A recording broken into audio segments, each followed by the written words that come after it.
Today's daf, we're going to be learning a Sanhedrin daf Samachay. Today's daf is dedicated to the Bibas and Lifshitz families on this difficult day. Okay, we're going to get started with our Mishnah. We're going to learn about Baal Ov and Yidoni. Okay, and then we're going to get at the end to a bunch of different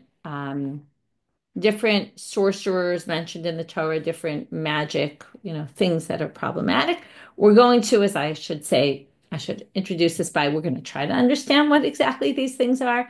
I'll already preface this by saying that there's a big debate among the commentaries, the Rambam on the one hand, the rationalists, claiming that all these mentions of magic and charmers and bringing up people from the dead, necromancers, they're all, according to the Rambam, people are just claiming they do these things and they're not really doing anything. But there are other commentaries who actually think that this is real and the Torah is just telling us, but this is not the way we do things. Okay, and it's a fascinating machloket. I think in general, you can say people in the world split into two, whether they believe these things are actually real or they don't believe there's actually anything real to them. So that's just interesting to note, and it's something worth delving into more, not in a Daf Yomi shiur, but seeing the different approaches to this.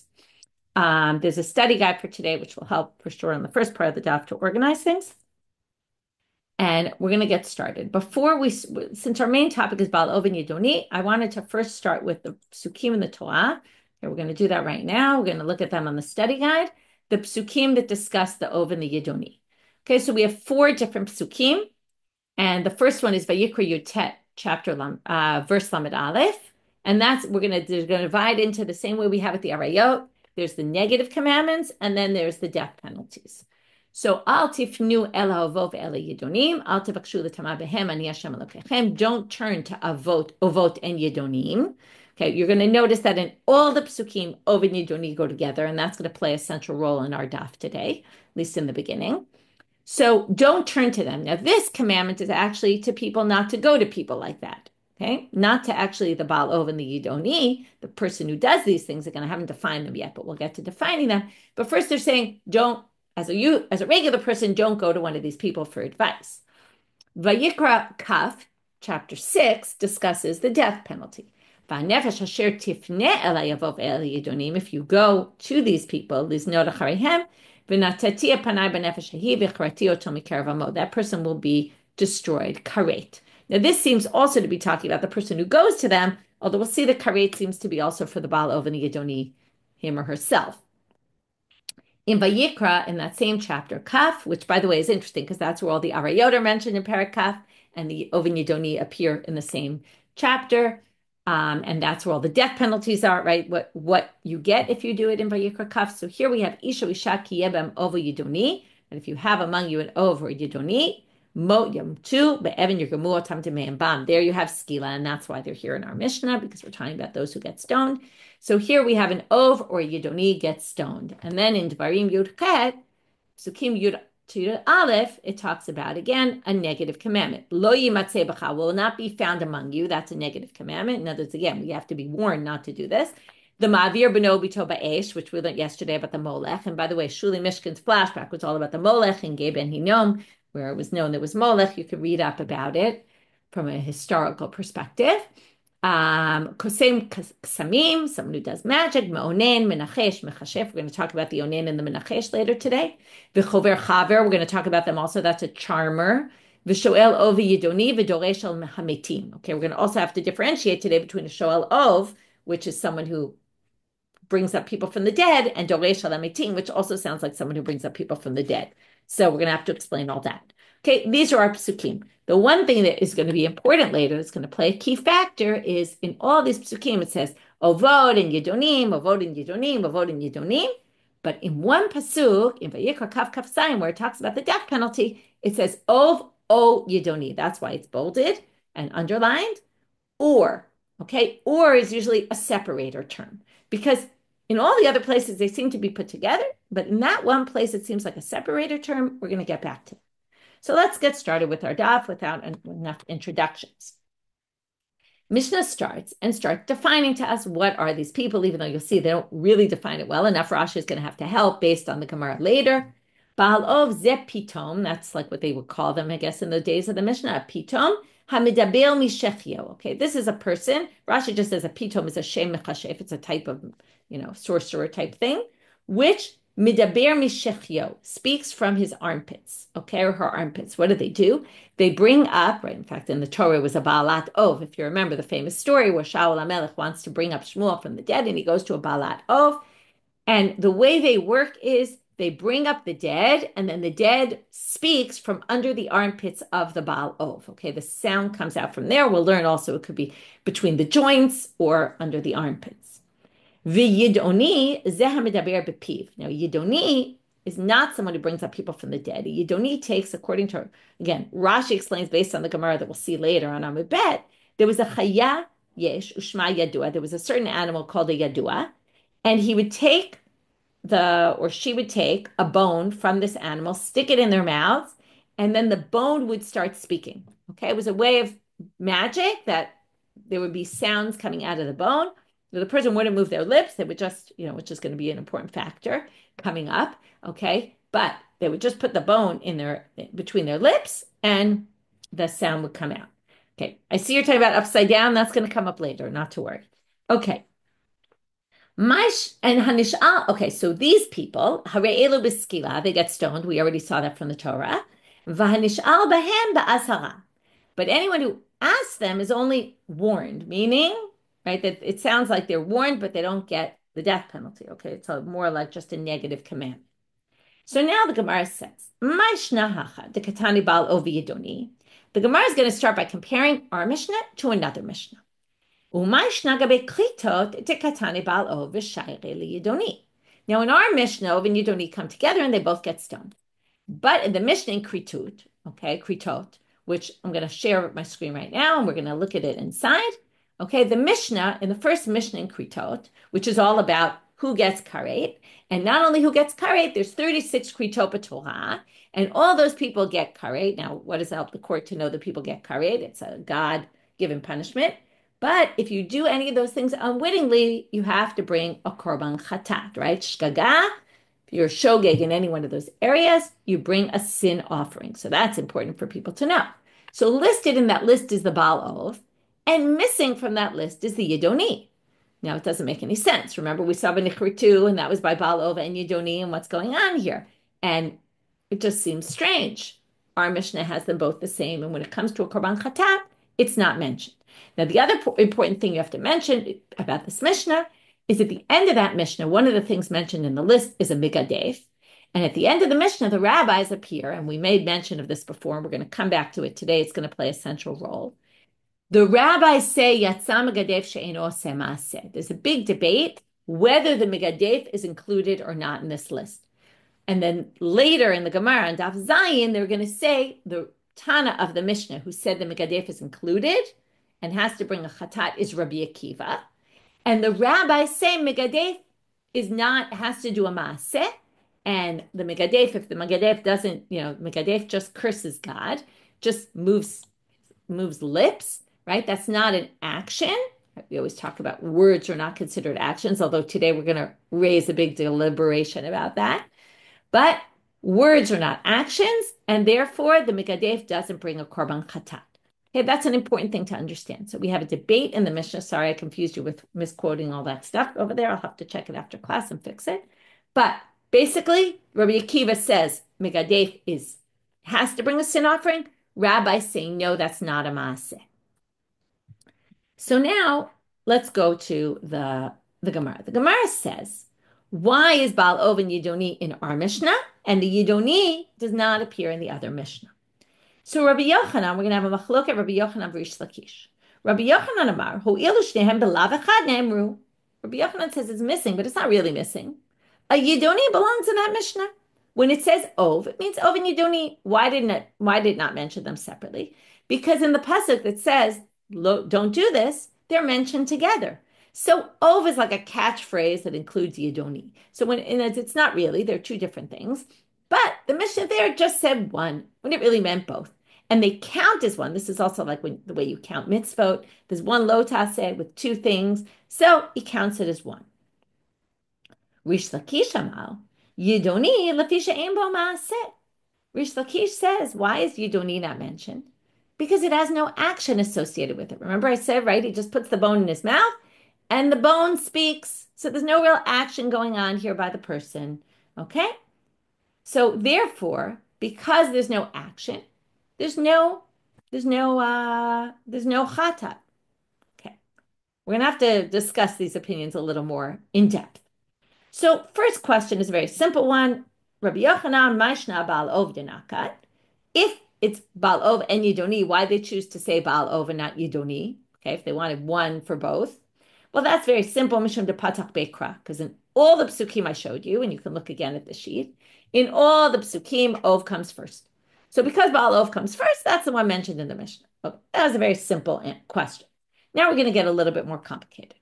So the first question is, the next word, second question, Reish Lakish, my time alone, Amar Rabbi Yochanan. Why didn't Reish Lakish hold like Rabbi Yochanan? So I'm going to share screen and we're going to follow inside so we don't lose track of who's who and what's what. Remember, Rabbi Yochanan says it's actually included in the Mishnah, and the Yidoni is Chayav Chatat. So the question is, why didn't Reish Lakish say that? Now, Reish Lakish isn't here to answer our question, and neither is Rabbi Yochanan. So the whole conversation in the Gemara is going to be assumptions we're going to make. In this case, it's Rav Papa, who gives an answer for Reish Lakish. Why didn't Reish Lakish think that both are included in the Mishnah? Chalukin hem b'mita. He says, let's go back to that pasuk, in the Mita pasuk where it said that Yetzkila, it says Ov O Yidoni. That means these are not two separate, these are not one Isur. They're two separate ones because it says O, which means Ov is Ov, Yidoni is Yidoni. They're two totally separate things. That little letter O, which means or, is a huge word. It's a separator. It means that Ov and Yidoni are not the same. And therefore, when the Mishnah says Ov, it means Ov and not Yidoni. And that's why he didn't accept Rabbi Yochanan's explanation. So what's Rabbi Yochanan's response going to be to this? Okay, and this I put on the chart here. Why didn't each hold like the other? So our Papa explained Reish Lakish, and now Rabbi Yochanan responds and says, Rabbi Yochanan says, why not? Why don't I hold that way? I think Ov and Yidoni are one and the same, even though it says Ov or Yidoni. So, sorry, I lost my place. Rabbi Yochanan, chaluka delav shma chaluka, dimitan lo shma chaluka. Comes Rabbi Yochanan and says, if you had divided them in the psukim about the negative prohibition, I would agree with you. If it had said, al tifnu ela avot o ela yidonim, or it had said, nefesh, right, or it said, lo yimatzeh b'cha shoel ov o yidoni, when it said the negative prohibition, then I would have agreed with you. But dividing it when it gets to the penalty, the death, the punishment, that's not significant. Okay? So with Rabbi Yochanan, or at least they're answering in the name of Rabbi Yochanan about why he disagrees with Reish Lakish, it really is a matter of where the O appeared. That location doesn't really indicate anything. Now we're going to get to the more, I would say, a bit long-winded section of our Gemara, which is Rabbi Yochanan, my time alo amar Reish Lakish. So now, why didn't Rabbi Yochanan hold like Reish Lakish? Again, what did Reish Lakish say? Because there's no maaseh, there's no korban chatat. Okay, very simple. Yidoni doesn't have an action associated with it. I say very simple, but it's not very simple because we're going to have to start figuring out what has a maaseh, what doesn't have a maaseh, where we draw the line. Okay, and we'll get to there, we'll see. Because remember, okay, I just want to remind you, migadef is in the Mishnah, and that also doesn't have a maaseh. So there's something a little doesn't work here. So Amar Lecha, matnitin de Keritot, Rabbi Akiva, to Amar lo be'ina maaseh. Okay, I think I might have skipped the words, but Rabbi Yochanan, my time alone, Lakish. I can't remember if I read it, but why doesn't Rabbi Yochanan know Lakish? Because again, Amar Lecha means we're going to put words in his mouth, but he could say the Mishna in Keritot is Rabbi Akiva's position, and what does Rabbi Akiva say? That you don't need a maaseh to be chayav a korban chatat, because even someone who curses God is chayav a korban chatat, and therefore the Yidoni is chayav a korban chatat. Because what's the difference between words, which isn't in action, and Yidoni, which isn't in action? And therefore comes Rabbi Yochanan and says, "I can't possibly be true, because that Mishnah is Rabbi Akiva's position, as we said." And again, at the end, Chachamim disagree, but that's at the end, and they only disagree about the Megadef, not about about anything else. So Reish Lakish, what's he going to say to respond to this? Because it's a pretty good response. Well, Nichi de Lobai Rabbi Akiva Maaseh Rabba Maaseh Zutabai. Now we're going to start with gradations.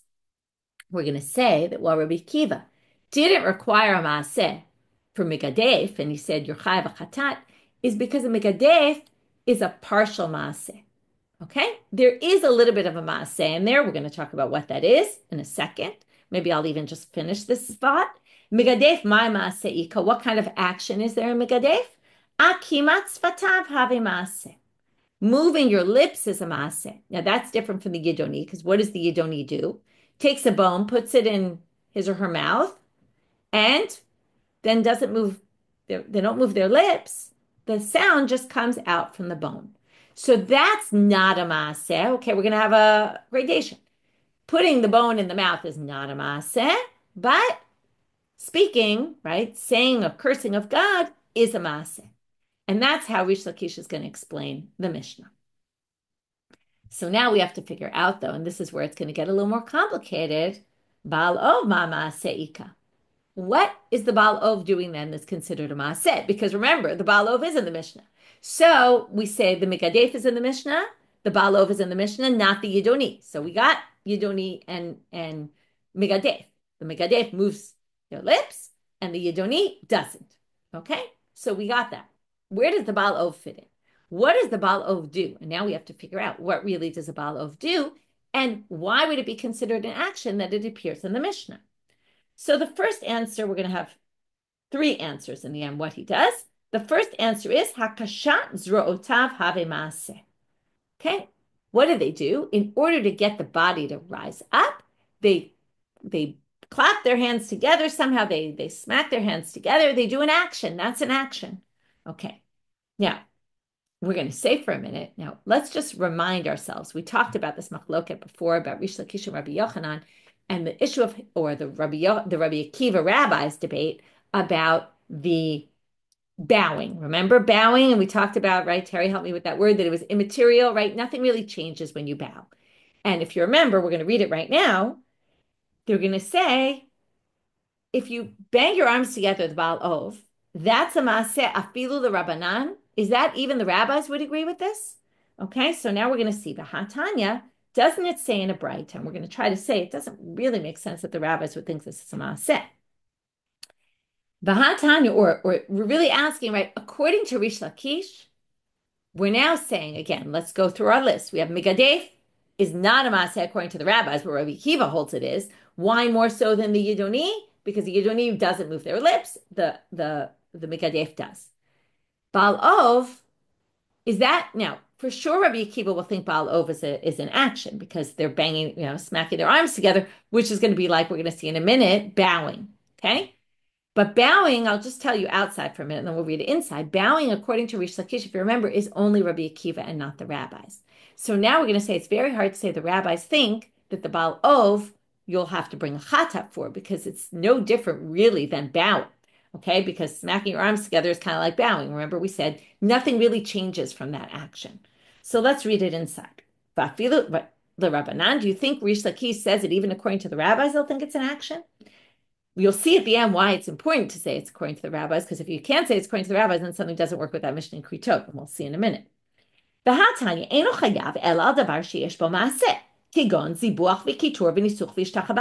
it came to Avodah Zarah, what did we see? There was this brayta that says you're only liable for Avodah Zarah if you do an action like slaughtering, offering incense, libation, or bowing. And Amar Reish Lakish specifically, and that's who we're dealing with right now, said Man Tana Ishtachava, who's the author of this brayta? Rabbi Akiva Hida Amar Lo Be'ina Maaseh, because he views Ishtachava as not an action, and therefore the rabbis will equate that with Megadef. And just like Megadef isn't obligated, you're not obligated here either for bowing. So Reish Lakish says bowing is an action only according to the rabbis. For Rabbi Yochanan, now they're just telling you that they happen to have a debate, and we're going to come back to this later. Right now, it's not really important for the flow, just so you don't get too distracted. Rabbi Yochanan Amar, Afilu Tema Rabbanan, Krifat Kabatola Rabbanan Havi Mas. Rabbi Yochanan has a different approach than Reish Lakish. Rabbi Yochanan thinks that bowing is an action, even according to the rabbis. To curse God, moving your lips is not an action, but bowing down is an action. Okay, which you can see to distinguish. In general, we say words are not actions, but moving your body perhaps is. And moving your body, we're gonna have to figure out. I mean, that's gonna be a question later. Why, if moving your knees and bowing down is an action. Why is moving your lips not an action? We'll get back to that. Okay. But leave that aside right now. I don't want you to get distracted because that's not what we're dealing with. Reish Lakish. What does Reish Lakish say? That Braita is only Rabbi Akiva. The rabbis wouldn't think bowing is an action. Then we assume the rabbis don't think Baal Ov is an action. And therefore, the Gemara is going to say, right, here's the question, could it really be according to the rabbi? Sounds like not. Hashta Reish Lakish, kfifat komato l'Rabbanan lo have maaseh, hakashat zorotav de Baal Ov have maaseh. So it doesn't make any sense that bowing wouldn't be an action according to the rabbis, but smacking your arms together to bring up the dead would be? Doesn't make any sense.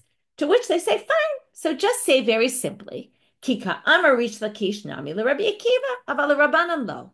So when Reish Lakish explained the Mishnah, the Baal Ov is in and the Yidoni is out because Baal Ov is an action, Yidoni is not. And then we say Baal Ov is smacking your arms.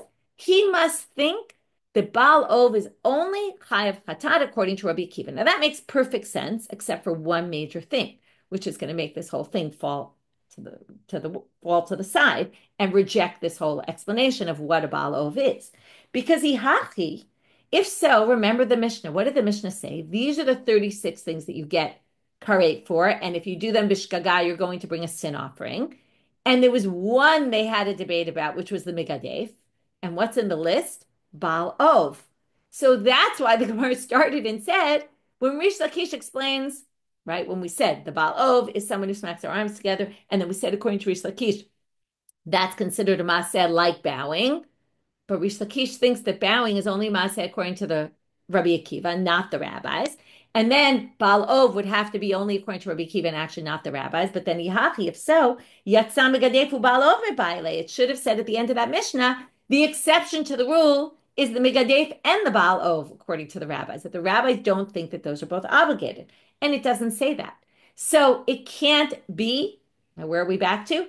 It can't be that the Baal Ov is banging your arms together and that's what they did to bring up the dead, because that would be no different than Megadef, and then it should be, according to the rabbis, not getting a chatat, and that's not what it says in the Mishnah. So it must be this isn't the correct explanation. So now what we have to assume is the Baal Ov must do a bigger action than that. So where did they go to? Well, Amar Ula explains, B'mikater l'shed. Okay, we're going to now say there was an act of incense burning for some evil spirit that they believed would bring up the dead. So there's an action here because they're burning incense, they're offering incense to this evil spirit, which is going to help bring up the dead. And therefore there's an action. That works perfectly, except not really. Because Amalei Rava, mikater l'shed oved avodah zarahu. What are you talking about? If you're mikater to an evil spirit, that's idol worship.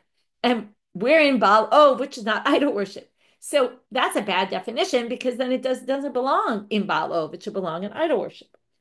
So Elam Rava gives a different explanation. B'mikater lechabel.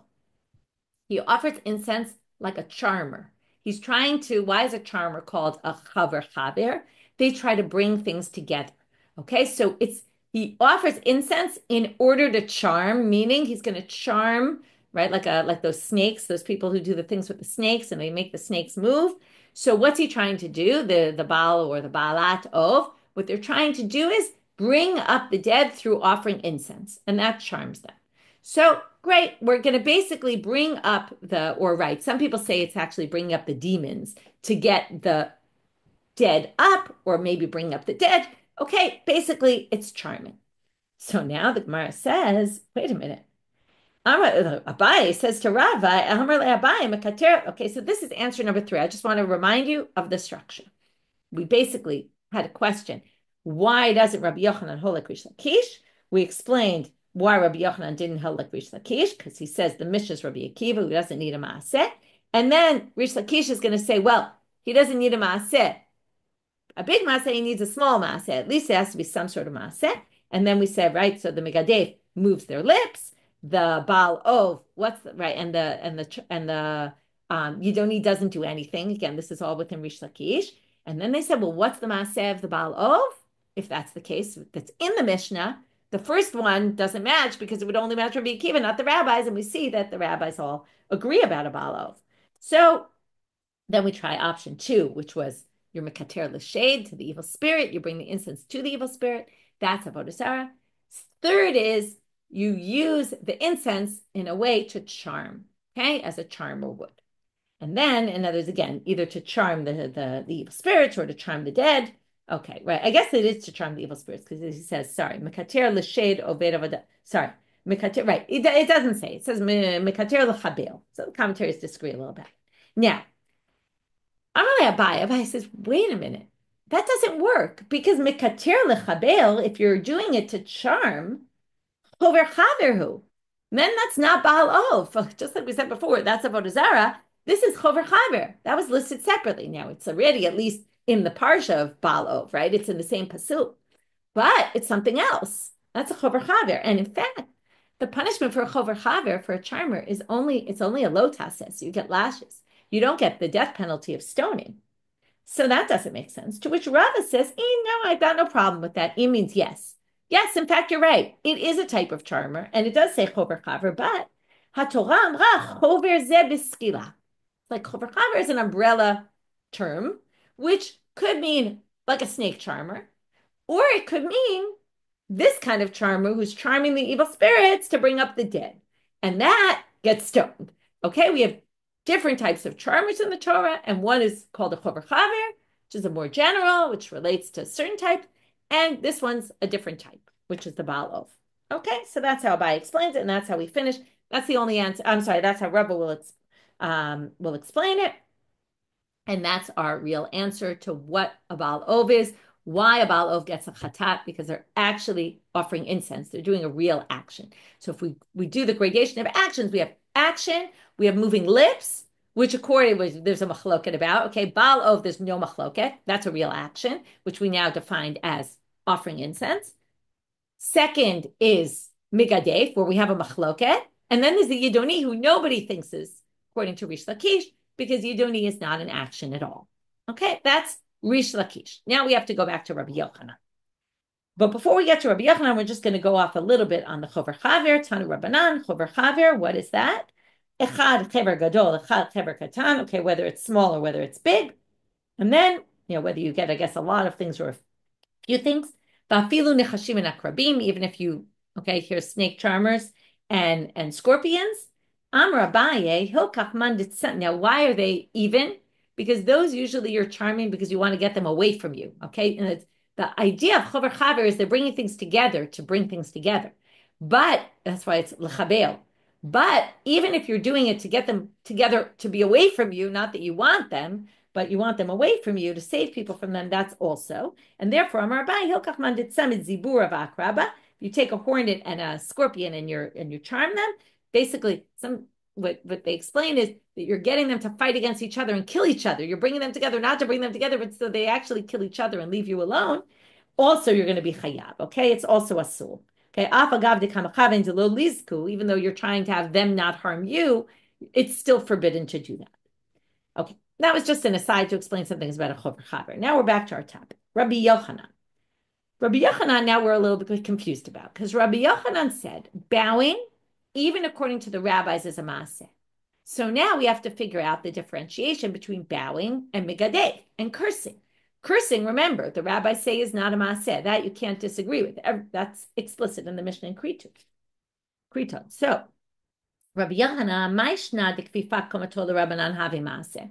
But remember, Reish Lakish disagrees with Rabbi Yochanan about whether the hishtachava'ah, the fact that when you bow, you're liable, is it only according to Rabbi Akiva? That's what Reish Lakish said. And Rabbi Yochanan said it's according to everybody. The rabbis agree that bowing is an action. So akimat sfatav lo havi maaseh, bowing is an action, moving your lips should be an action. So what's the problem with the migadef? Why did the rabbis exclude the migadef from a sin offering? So Amar Rava, shani migadef ho'il v'yeshno b'lev. It's true the migadef moves their lips, but what's the real problem of migadef? It's not the moving of the lips, it's what they're thinking in their hearts. They're cursing God. And the main part of your action is what you're thinking in your heart, that you're going against God. Therefore, thinking in your heart is obviously not a maaseh, And that's why. So it's interesting because even though you move your lips, we're basically overriding it by what's the real point of what you're doing. The real point of what you're doing is what you're thinking in your heart. That's really what's wrong about it. It's not so much that you expressed it by moving your lips. It's what you're thinking in your heart that caused you to express it. Obviously, without expressing it, you're not liable at all. That's why the rabbis don't view this as an action. So turning now to Amabet, Mativ Rabbi Zera. But wait, says I don't understand. If we're saying moving your lips according to the rabbis is an action, just not when it's all about what's in your heart, well, now we have a problem with Eidim Zomimim. Eidim Zomimim is a classic lav she'ein bo maaseh. It's considered an action without a maaseh. So Yatzu Eidim Zomimim she'ein bo maaseh. Also Eidim Zomimim, you don't bring a korban chatat for. Why not? Because there's no action. So now am I. Halitu belev. What the Eidim did is not a matter of what's in their hearts. The problem with the Eidim is what they expressed in words by moving their lips. That's the whole thing. They lied, testified falsely. So I'm a Rava. Now we're going to have a different exception to the rule. This is the last chart on the study guide, which is Shani Eidim Zomimim Ho'il V'yesh No B'Kol. What's the problem with the Eidim Zomimim? It's not that they move their lips. It's what people heard. In other words, the results of what they did, okay, by making their voice heard. And that already is intangible, making their voice heard. And you're not going to be obligated for that. The Gemara is going to reject this. If you're looking at the chart, you'll see there's an X through it because the Gemara is going to reject this. But right now, let's try to explain. So according to this, if we take the chart on the sheet, we have bowing according to Rabbi Yochanan, right? The rabbis hold bowing is an action, moving your body. Moving your lips is an action also, but not for Megadef, because that's all about what's in your heart, and not for Eidim Zomim, because it's not so much about moving your lips. It was what you did. It's really that you made your voice heard. So now the Gemara, the Gemara asks, V'kol Rabbi Yochanan lav ma'asehu? What do you mean? Making your voice heard is not an action? We'll show you where it is. V'ha itmar. It was said, now we're going to talk about two mitzvot in the Torah. One is lo tachsom shor b'disho. While your ox is threshing, you're not allowed to muzzle it and not allow it to eat something. Okay, that's considered cruel. And lahanhig is when you have two animals that are two different types, pull a wagon, pull a plowshare, pulling something, and you're leading them. Okay, it's forbidden. That's kilayim. Now, those two things you can actually do in words only. Okay, you can muzzle it physically, or you can tell we're assuming you have a good relationship with your animals listen to you. So what if you made a sound, you said something to them that got them to go pull the wagon, or you got them to stop eating while they were working, just with your voice alone? We're actually going to see that you're obligated. There's going to be a debate, but Rabbi Yochanan, who's the one we're talking about, is going to say you're obligated, even though we just explained that according to Rabbi Yochanan, we tried to say, what's the issue with the Eidim Zomim? Why are they not obligated to sin offering? Because all they did was get their voice heard. But here, all they did was get their voice heard, and yet Rabbi Akiva is going to Rabbi Yochanan is going to make you responsible. So that's going to contradict it. We're going to have to come up with a different explanation for Eidim Zomim. So wasn't it said, Chasama b'kol v'nhiga b'kol, if you muzzle them with just your voice alone, or led them and had them start going with just your voice alone? Rabbi Yochanan amar chayav, Reish Lakish amar patur. Rabbi Yochanan amar chayav, akimat piv have maaseh. Moving your lips is an action. Reish Lakish amar patur, akimat piv lo have maaseh. Reish Lakish says akimat piv is not a maaseh. Remember, according to the rabbis, because that fits with Reish Lakish. Bowing isn't a maaseh, according to the rabbis, and neither is moving your lips. So now they say, okay, so what's the Eidim Zomimim? And with this, we'll finish this section. Ela amarava, shani Eidim Zomimim, ho'il v'yeshnam be're'iyah. What's really key about the Eidim Zomimim is what they saw. Not what they said, but what they saw.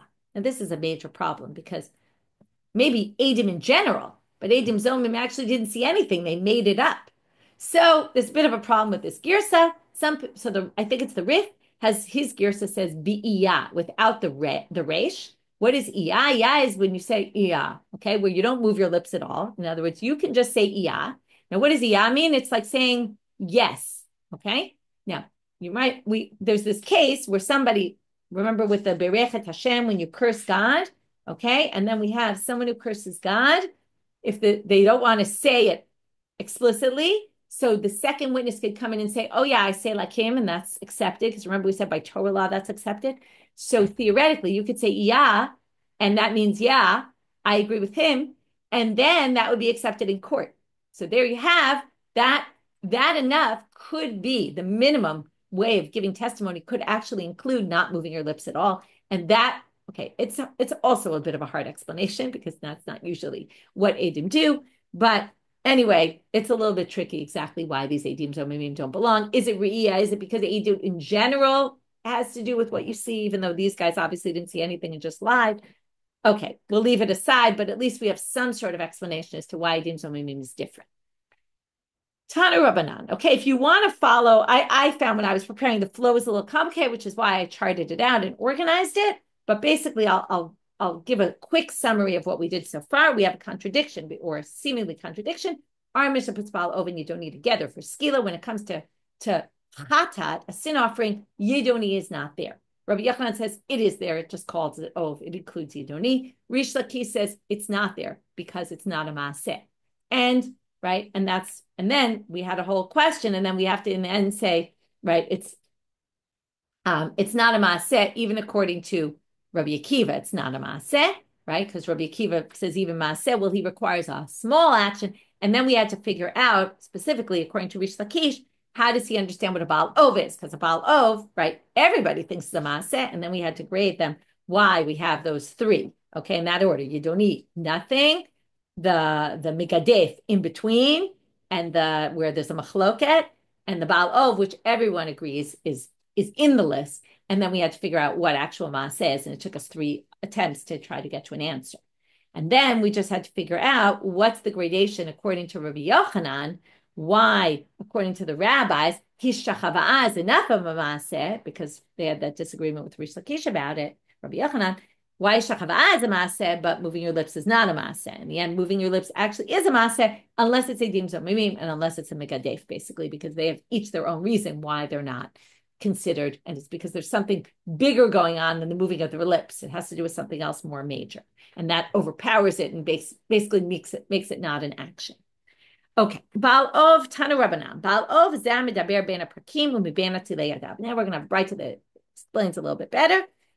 What a Baal Ov is? It's someone who speaks either between, okay, he causes the basically makes the dead rise out of their graves and speak from either between their joints. Some people say the joints in the hands or the joints in the knee, or miben atzilei yadav, which is the armpits. Yidoni zaminiach etzem yadua b'piv. This we based on Rashi before. Rashi based on here. We read it in Rashi.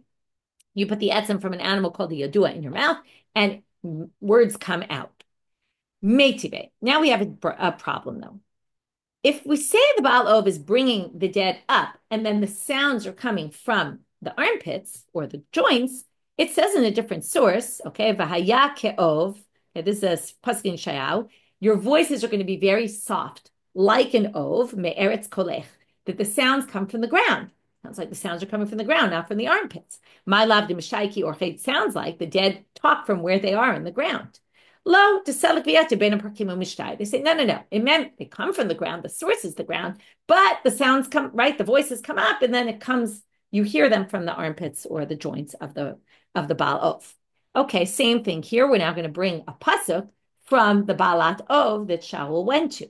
Tashma v'tomer heishal Shaul Elohim bra'iti olim min haaretz.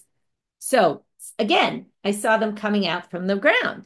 My lav de mishtaiki orche. Doesn't it sound like they were speaking in a normal way? You know, that the sounds were coming from them. Lo diate ben prakim mishtai. Again, comes from ben prakim, right? It comes up from there, but then it comes from out from the joints. Tana Rabbanan, Baal Ov. They're now talking about 2 types of Baal Ov. Okay, here we're going to see where they come out of the ground. Okay, you were asking, Becky. One who's ma'aleh bizichuro. Okay, this seems to be the male private part. Okay, where you're ma'aleh the body, and then it goes something. It's very unclear. The commentaries have lots of different opinions about what exactly this is, but perhaps they put the body on their genitals.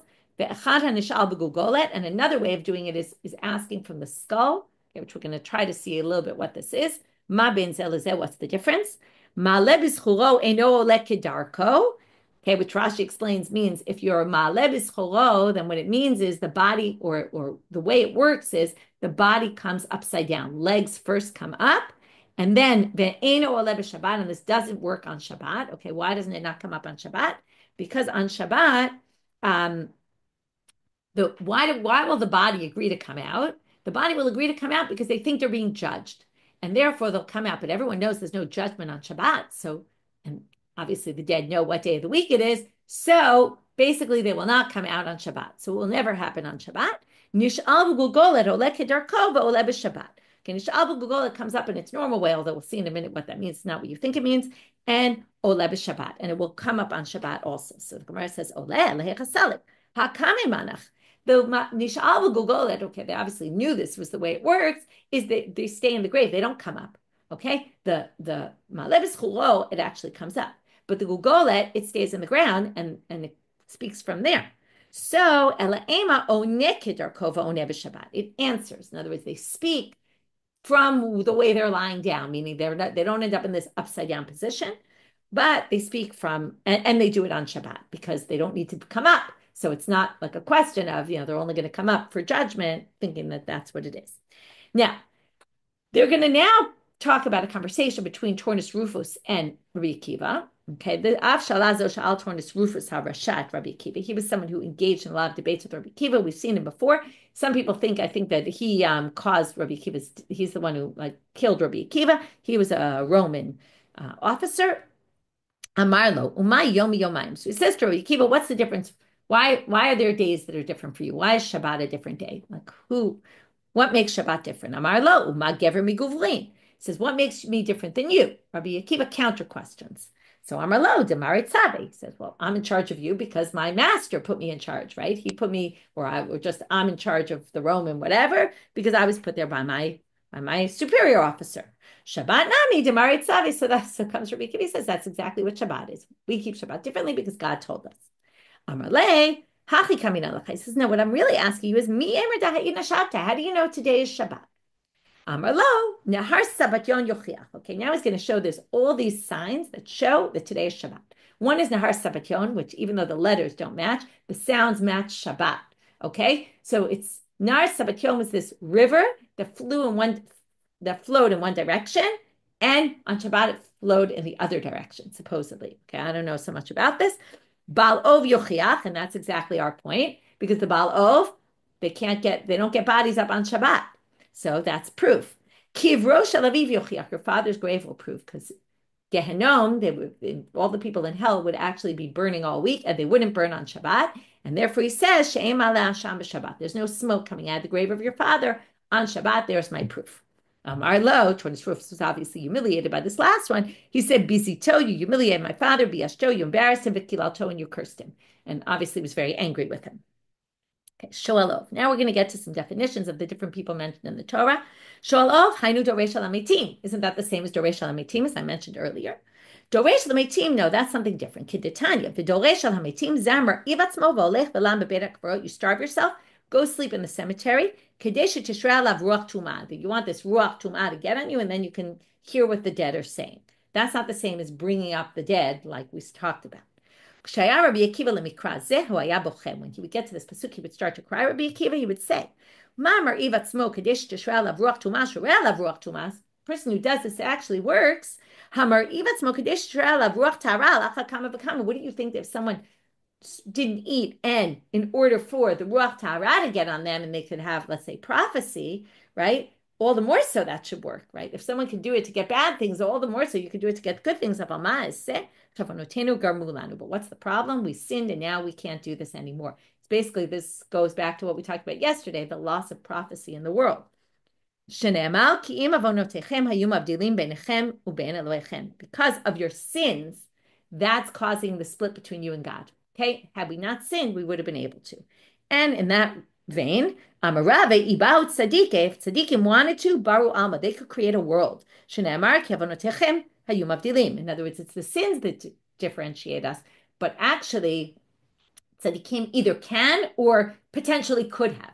Now, it seems like he's saying they can because the next story is Rava Bara Gavra. He created a human. Okay, this is like a golem type of thing. Rava created one. Shadre the Kamed Rabbi Zera sent the guy that he created to Rabbi Zera without telling him what it was. Have a kamishtai bade. So Rabbi Zera was talking to this guy, below of a kamahadrele, but the person who looks like a person doesn't answer him. Amarle, min chavrayat hadola frayach. He says, you must be created out of some magic or something. Go back to the ground. And he basically, destroys it. Okay, which is a fascinating story. And we're going to see this in a few dapim also. Rabbi Chanina Rabbi Shai Havayat V'Koma Le'Shavta Ba'aske B'Sefer Yetzira. Apparently, the Sefer Yetzirah that they would learn every Friday, and it's a book that when you learned it, it allowed you to create things. That was how Rava created this man, and they actually created. Sorry, I lost my place. They would do it umivrele igla tilta ba'achlele, and every Friday afternoon, a third-year calf would come down. Okay, there's a few different explanations of what an egla tilta is, but like a fully grown calf would come down and they would eat it. Okay, so they were able to create things that didn't exist. It's fascinating to be talking about the context of magic and things that aren't allowed. This seems to be something that is permitted. We'll talk about it a little bit more when we get there in Dapim. Okay, Tanu Rabbanan, Me'onein, Rabbi Shimon Omer, Zama Avir Shtiv Amine Zachor La'ayin. It's also very hard to figure out what this means. Some people say it's semen from 7 different men that they would take and put on their eyes, and that was how they would somehow create magic. This is just someone who makes it optical illusions. They make things look a certain way, but they don't actually really do anything. Rabbi Akiva Omer, okay, they would say, oh, today it's a good day to go out.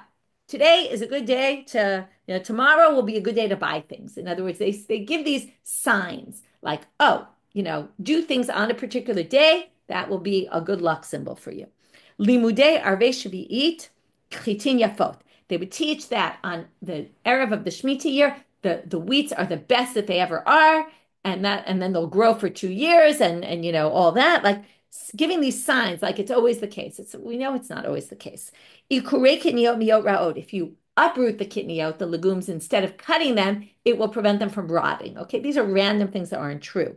Or not necessarily true. Tanu Rabbanan, we'll finish with this. Menachesh ze omer pito nafla mipiv, maklo nafla miyado, beno korelo me'chorav, oev korelo, tzviv siko b'derech nechash mimino v'shu'al mismalo, etc. We'll finish this tomorrow, but Menachesh is someone who said, your bread fell? Oh, that's a sign that this is going to happen. Your staff fell from your hand? That's a bad sign that something's going to happen. Your son is calling you from behind you. The raven is calling you. The deer stopped you on the path.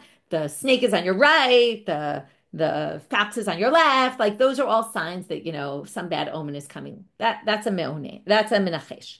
Okay, so what we did today is we defined what about what a Yidoni, what a me'one, mechashef, what all these doresh on ametim, what they are, and then we got into that whole thing, which I already reviewed, about why in Keritot is the Yidoni missing, even though the Yidoni appears in our Mishnah. Why is there no korban chatat for Yidoni, or why is it there is a korban chatat, it's just not there? And then we dealt a lot with the 2 different answers to that question. With that, we finished for today. Wishing everyone a good day, and may we get through this complicated day.